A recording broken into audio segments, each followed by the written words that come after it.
What's going on? What's going on? What's going on? What's going on?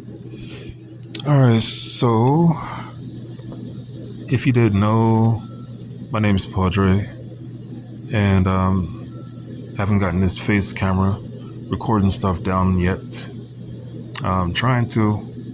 I'm looking at the little camera ball because if I look at the TV, I can't see if you can see my eyeballs. If I look over here at my monitor, whatever.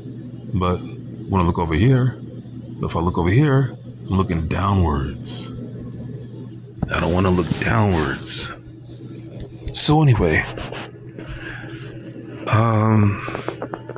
the video before this, it's like a video from when I was sick.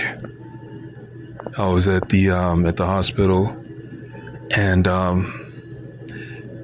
it was the night that I was able to lay on my back for the first time in years without having some bad spasms. And I was feeling pretty damn weak. My story goes like this. I had an infection in my body, and it would go dormant time to time. So with me having a wound, we had to do lab work, and with the lab work they would come up with my white blood cells was up high, so it was like a detection that I was fighting off something. So whenever I would do wound care, they would take a culture, and they'll get the results back, and with the results they will find bacteria, and with the bacteria they could use a certain antibiotic. So for a couple of years now we had been doing that, and come to find out that the type of infection that I had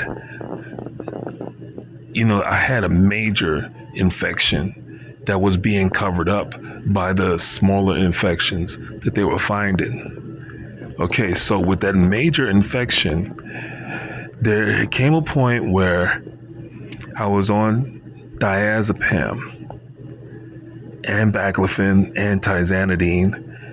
So we were trying to figure out why in the hell was I having such terrible spasms, type of spasms where it would squeeze the air out of me and I couldn't inhale.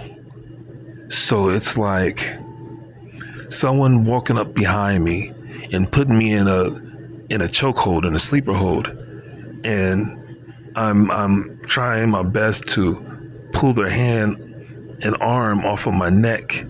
So since I'm a quadriplegic, it's like this.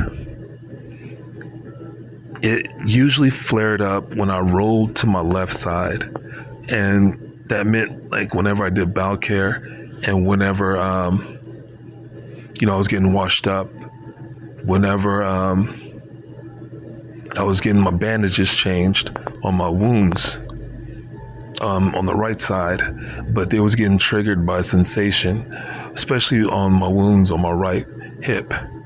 Now, if I turned to the right and I was laying on the right, it seemed to break the spasms, more. But there came a point where, I have a sore on the inside of my left knee.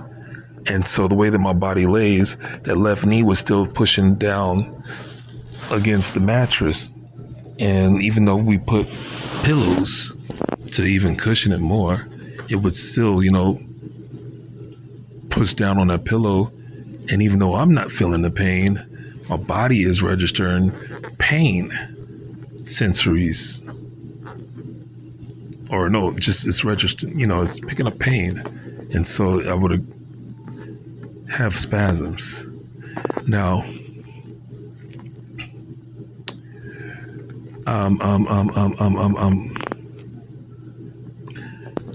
problem happened, or a problem came up whenever I was trying to increase my baclofen and decrease my diazepam. Like many times before, I come off of diazepam, just stop taking it. This time, I had withdrawal symptoms, but we did not know. We didn't know. I'm usually asymptomatic.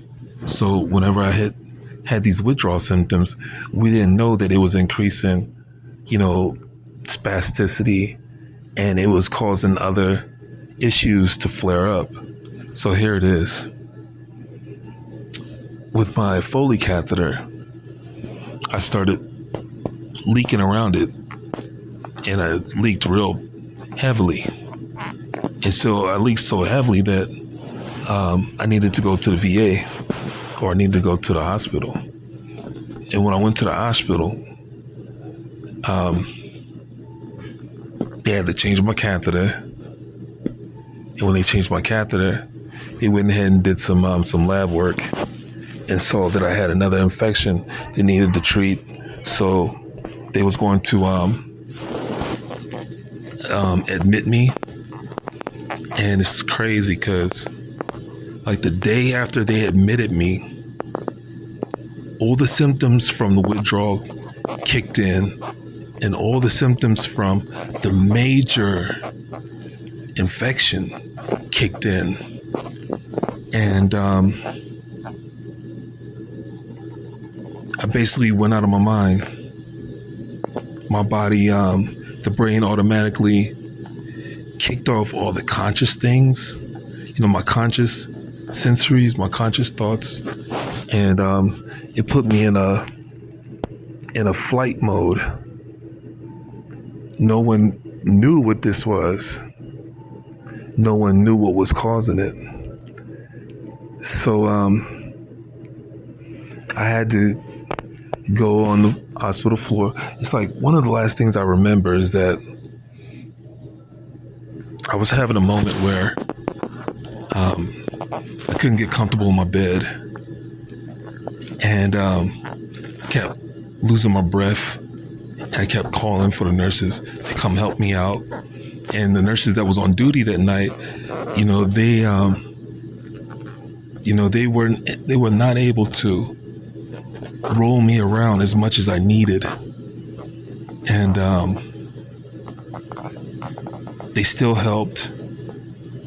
And one of the young ladies that was there that night happened to be a young lady that, I was like her first patient.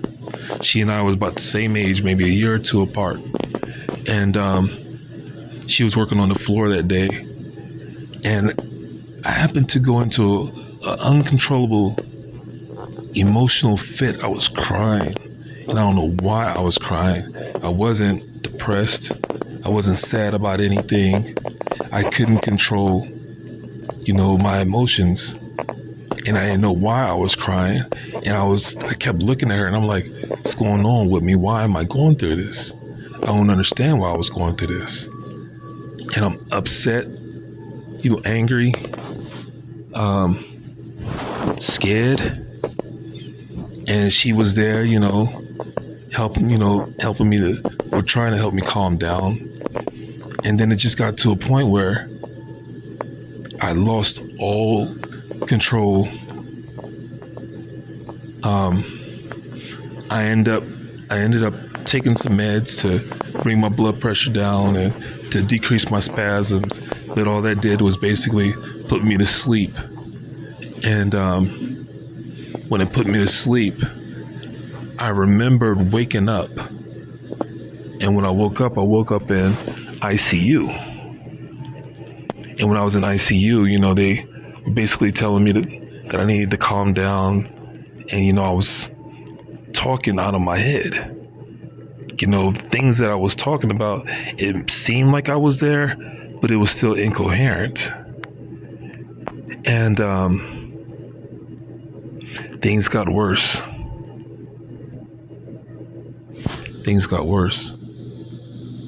Now, what I need you to do is I need you to to try to follow me on this story. So I need you to come back. Right now, I need to get off of here. And yeah, I got to get off of here. All right.